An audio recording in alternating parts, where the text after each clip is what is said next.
আদালতের নিয়ম মেনে আমরা ২৫০০ মানুষের সমাবেশ করেছিলাম। জনতার আদালতের নির্দেশে সেখানে ১ লক্ষের বেশি মানুষ এসেছিলেন।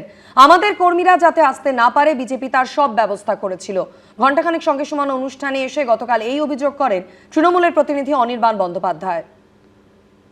আজকে যারা বলেছিলেন তৃণমূলের পতাকা ধরার লোক থাকবে না, তৃণমূলের চিহ্ন বলে কিছু রাখবো না, আদালতের নির্দেশ মেনে আমরা ২৫০০ মানুষের সমাবেশ করেছিলাম। জনতার আদালতের নির্দেশে সেখানে ১ লাখের বেশি মানুষ ছিলেন। গোটা রাজ্য থেকে আমাদের কর্মীরা যাতে আসতে না পারে তার সব রকম ব্যবস্থা বিজেপি করেছিল।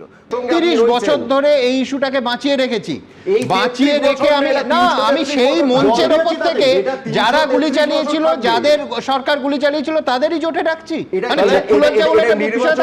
হবে কি হবে না সেটা প্রসঙ্গই নয়, কিন্তু আজকে ফ্যাসিস্টরা যেভাবে দাঁত নখ বার করেছে